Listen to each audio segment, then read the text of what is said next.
अस्सलाम वालेकुम, मैं हूं अब्बास अली और आप देख रहे हैं Abbas Ali official YouTube channel. Political situation यहां पे पहुंच गई है कि आज रात को शहरयार अफरीदी को भी गिरफ्तार कर लिया गया है।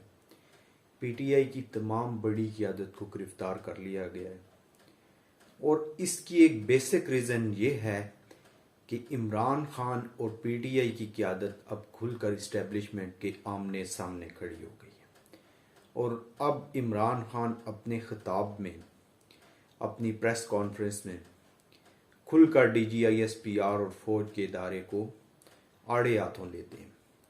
दूसरी तरफ PDM ने कल धरना दिया और शाम को धरना ख़त्म कर दिया, जो उन्होंने 50 पार्टियां मिलाकर लोगों को इकट्ठा किया हुआ था और सुप्रीम कोर्ट के सामने, और वो कह रहे थे कि हमें बंदियाल ग्रुप नामंजूर है और जो चीफ जस्टिस साहब ने फैसला दिया है वो उनको नामंजूर था और उन्हें लग रहा था कि ये एक तरफा फैसला है।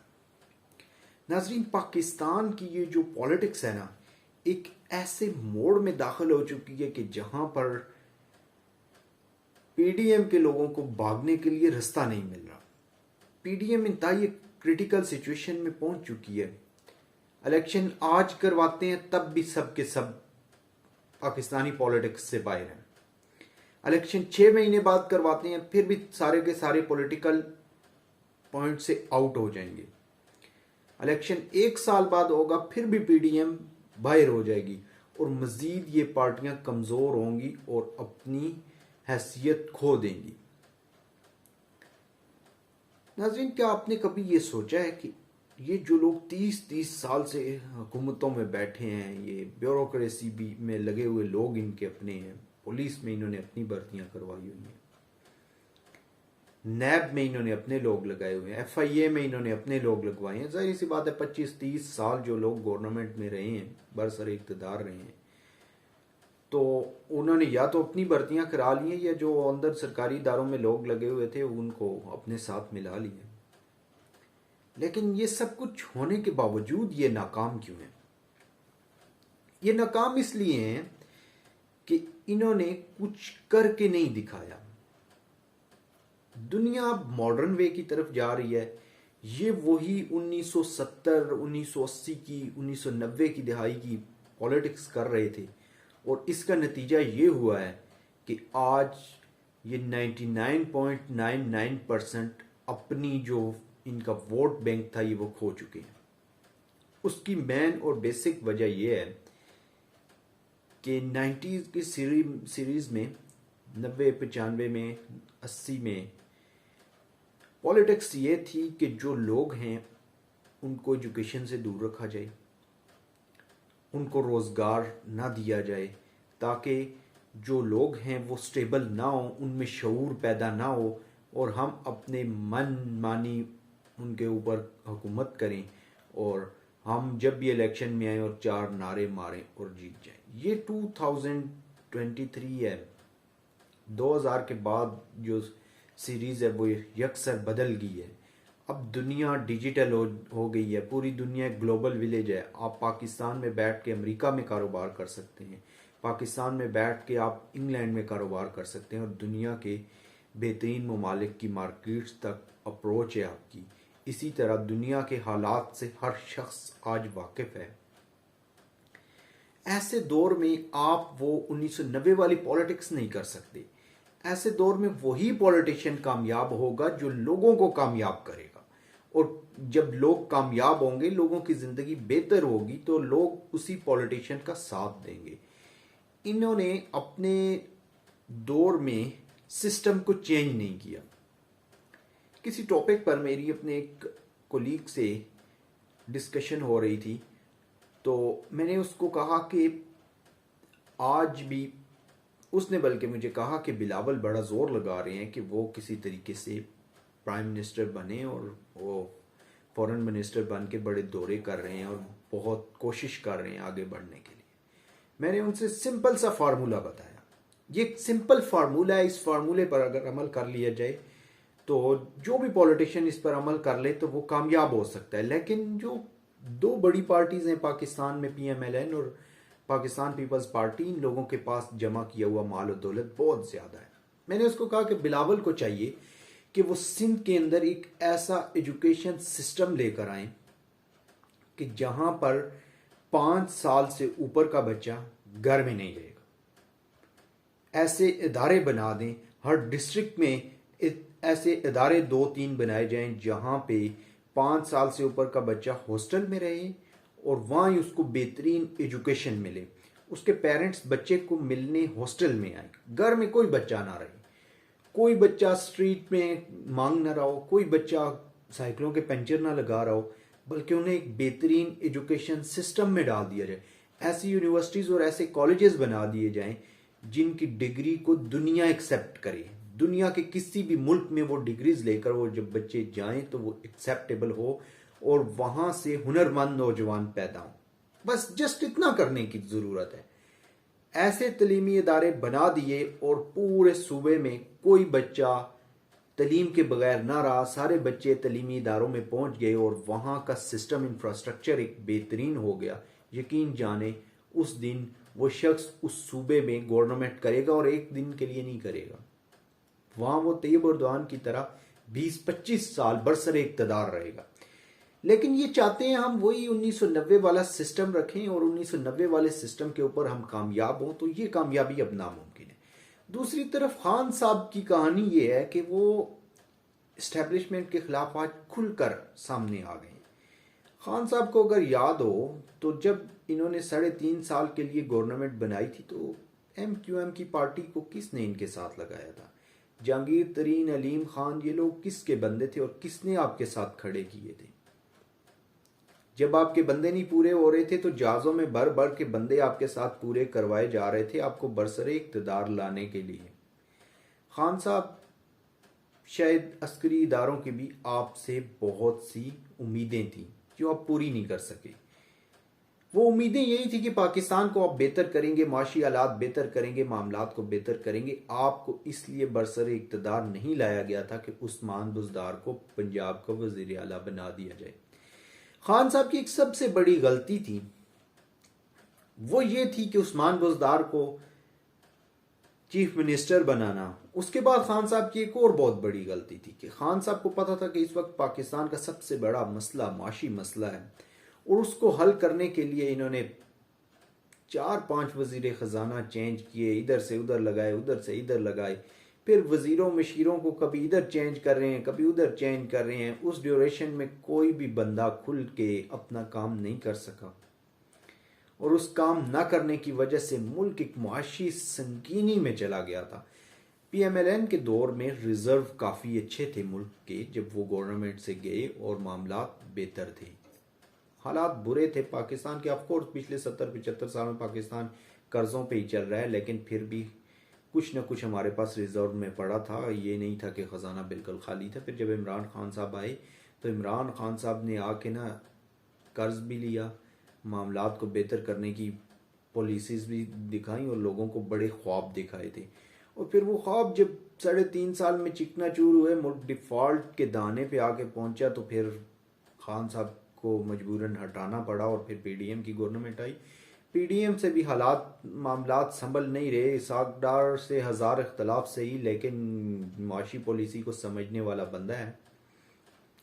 ये फाइनेंस मिनिस्टर, मैं ये नहीं कह सकता कि वो कितने अच्छे तरीके से काम कर रहा है या वो करप्ट नहीं है या वो बहुत नेक इंसान है, लेकिन एटलीस्ट मैं इतना ज़रूर कह सकता हूँ कि आज के ये जितने भी वज़ीर ख़जाना PMLN या पीपल्स पार्टी या PTI में हैं, उन सब से बेहतर अगर कोई मईशत को समझता है और मईशत में किरदार अदा कर सकता है या कोई पॉलिसी अच्छी मेक कर सकता है तो वो इसाक डार है। ये अलग बात है कि बाज़ औक़ात जो वज़ीर होते हैं उनको बहुत सी चीज़ों को देखना पड़ता है, अपनी पार्टी को भी साथ चलाना पड़ता है और बाकी बहुत से मामलात होते हैं। उसके साथ साथ ये है कि फिर उनके अपने ऊपर भी डिपेंड करता है कि वो कितने उसके साथ लॉयल होकर चलते हैं। लेकिन ये इतना मैं ज़रूर कह सकता हूँ कि Ishaq Dar is know about everything in finance ministry.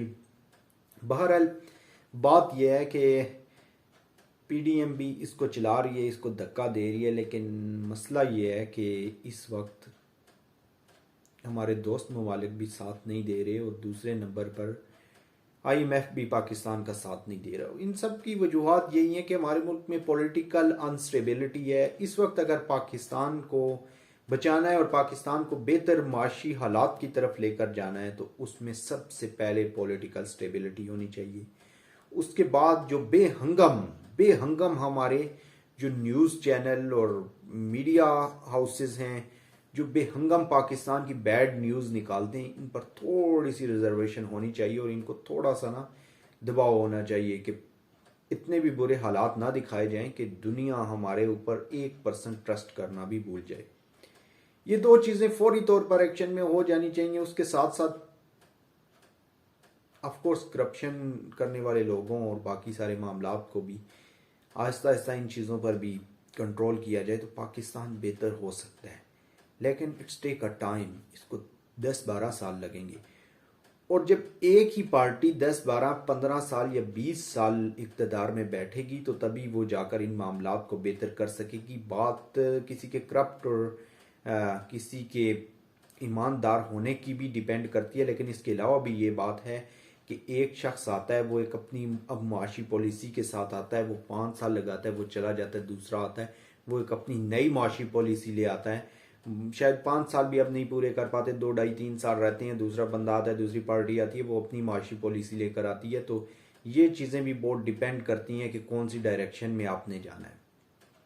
अब एक पार्टी आती है, वो किस हिसाब से डील कर रही है, मीन्स के बहुत से लोगों के साथ डील्स होता है। जैसे कि आपके मुल्क में अगर कोई बैरून मुल्क से आकर यहाँ पर इंडस्ट्री लगा रहा है, यहाँ पर कोई रोड मैप बना रहा है, जैसे कि चाइना वगैरह यहाँ पर काम कर रहे हैं, डैम्स के लिए काम कर रहे हैं, रोड्स के लिए काम कर रहे हैं, सी पैक है, तो हर पार्टी एक अपने तरीके से उन्हें डील करती है और जब दूसरी पार्टी आती है वो अपने तरीके से डील करती है। तो ये सारी चीज़ें बड़ा डिपेंड करती हैं किसी भी मुल्क के माशी पॉलिसी के ऊपर और उस मुल्क के माशी हालात किस तरफ जाएंगे, ये डिपेंड करती हैं। फिर हमारे एजुकेशन सिस्टम को बेहतर करने की ज़रूरत है। हमारी यूनिवर्सिटीज़ इस टाइम पे जो ग्रेजुएट या मास्टर या PhD लोग निकाल रही है वो सिर्फ किताबों के रट्टे की हद तक ही उनके पास डिग्री होती है। इसके अलावा अब पाकिस्तान की डिग्रीज़ किसी भी दूसरे बहुत कम ममालिक है जिनमें वो डिग्रीज़ मानी जाती हैं। ज़्यादातर ममालिक ऐसे ही हैं जहाँ पे हमारी डिग्री की कोई वैल्यू नहीं है और ना ही एक्सेप्टेबल है। फिर हमारी यूनिवर्सिटीज़ को भी ये चाहिए कि ऐसे लोग, ऐसे यंगस्टर पैदा करें कि जो एटलीस्ट जो बिज़नेस पढ़ने वाला स्टूडेंट है वो जब बिज़नेस पढ़े तो बिज़नेस पढ़ने के बाद वो छोटा सा अपना स्टार्टअप लेने के काबिल हो जाए। जो मैकेनिकल इंजीनियर है, जो इलेक्ट्रिकल इंजीनियर है, तो वो सिर्फ जॉब के पीछे ही ना भागे बल्कि ख़ुद भी कुछ करे। जो डॉक्टर है तो वो जब डॉक्टर बन के आए तो सिर्फ उसे किताबों की हद तक ना, प्रैक्टिकल हमारी यूनिवर्सिटीज़ में होना बहुत ज़रूरी है। ये सारी चीज़ें मिला जुला के जब इनमें बेहतरी आएगी तो तब कहीं जाके पाकिस्तान एक ठीक डगर पे चलेगा और अभी वक्त लगेगा इस काम में। खैर, सबसे इम्पोर्टेंट है पॉलिटिकल स्टेबिलिटी इस मुल्क में। जब तक पॉलिटिकल स्टेबिलिटी नहीं आएगी तो मईशत बेहतर नहीं हो सकती, हालात बेहतर नहीं हो सकते, दुनिया आप पे ट्रस्ट नहीं करेगी। इसके साथ साथ मैं आपको बताता चलूँ कि इमरान रियाज पिछले 3 से 4 दिनों से गायब हैं और उनकी कोई खबर नहीं है। उनके लिए तमाम मीडिया के लोग आवाज़ उठा रहे हैं और हम सबको आवाज़ उठानी भी चाहिए कि इमरान रियाज को रिलीज़ किया जाए, एटलीस्ट उस बंदे को कोर्ट्स में पेश किया जाए और बताया जाए कि उस शख्स का क्या जुर्म है, उसको क्यों गिरफ़्तार किया गया है, उसके ऊपर कौन से केसेस बने हैं, उसके लॉयर्स को उसके केस लड़ने की इजाज़त दी जाए और FIR दिखाई जाए कि किस हवाले से उस शख्स पर FIRs कटी हैं और क्यों वो जेल में है या सलासल में है या कहाँ पे है, किस हालत में है, उसकी फैमिली है, उसके बच्चे हैं, परेशान होंगे, उनको सारी चीज़ों के बारे में इल्म होना चाहिए। और हमारे यहाँ हमेशा ऐसे होता है कि बहुत सी चीज़ें हिडन द लाइन रखी जाती हैं और फिर एक टाइम में वो बॉम्ब बन जाती हैं। तो चीज़ों को बॉम्ब नहीं बनाना चाहिए, चीज़ें ऐसे तरीके से सॉल्व होनी चाहिए ताकि प्रॉब्लम ना क्रिएट हो। पॉलिटिकल पार्टियों को और सहाफ़ियों को भी चाहिए कि किसी एक शख्स को इक़्तिदार में लाने के लिए इतने ज़्यादा पागल मत हों कि आप अपने मुल्क की बेइज्जती करवा दें, अपने मुल्क को दुनिया में नंगा करके रख दें, अपने मुल्क के इदारों के ख़िलाफ़ आप इतने बोल पड़ें कि दुनिया में अगर आपका एक आध कोई इदारा है जिसकी थोड़ी बहुत दुनिया में कोई इज्जत थी या है, आप उसे भी ख़त्म कर दें तो शायद कि पाकिस्तान के पास फिर पीछे कुछ ना बचे। ये चीज़ बहुत सोचने की ज़रूरत है कि हमने सिस्टम को कैसे ठीक करना है।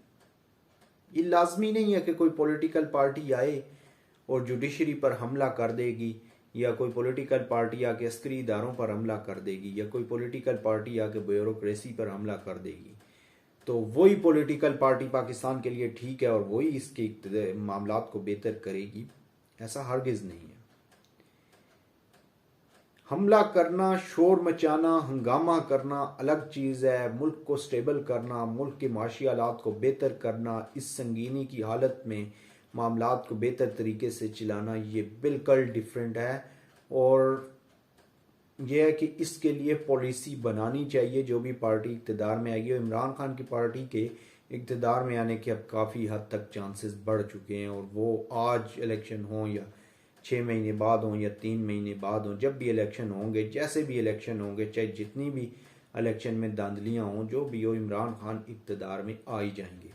और इमरान खान के इक़्तिदार में आने से पहले पहले उनको, जहाँ वो इलेक्शन की तैयारी कर रहे हैं, जहाँ वो हंगामा आराई करवा रहे हैं, वहाँ पर उनको एक पॉलिसी भी बनानी चाहिए कि मैं मईशत को कैसे बेहतर करूँगा। ये ना हो पिछले बार की तरह आप 3.5-4 साल के बाद आप साइफर दिखाते फिरें कि मुझे फ़लाँ ने निकाल दिया, फ़लाँ ने निकाल दिया। आपकी बैड पॉलिसीज़ आपको ने पहले भी आपको निकलवाया, और अब भी अगर आप एक अच्छी पॉलिसी के साथ नहीं आएंगे तो आप निकल जाएंगे। और इस बार अगर खान साहब आप गवर्नमेंट में आए और आपने आकर मामलात को बेहतर ना किया और चीज़ों को ठीक सिमत में ना चलाया, तो इस बार जब आप निकाले जाएंगे तो आपके वापसी के चांसेस ख़त्म हो चुके होंगे, क्योंकि अवाम आपको पहचान चुकी होगी कि आपने क्या किया है। पीटीआई को जहां पर वो इलेक्शन की तैयारियां और बाकी सब तैयारियां कर रही हैं, वहां पर उन्हें इस चीज़ की तैयारी करनी चाहिए कि हमारा कौन कौन सा मिनिस्टर किस पोजीशन पे जाएगा और हम किस तरीके से मामलात को बेहतर करेंगे, और इतने संगीन मुआशी बहरान से हम कैसे निकलेंगे और हमारी क्या पॉलिसी होगी। एक रोड मैप बनाना बहुत ज़रूरी है। जितनी भी पार्टियां इक़्तिदार में रहना चाहती हैं, उनके पास एक रोड मैप होना ज़रूरी है, और उसके बाद ही वो इलेक्शन में आए, और इलेक्शन जीतने के बाद बड़े बेहतर तरीके से काम करने की ज़रूरत है। पाकिस्तान में देर सवेर इलेक्शन हो ही जाएंगे, और अब कोई और हल नहीं बचा इलेक्शन के सिवा।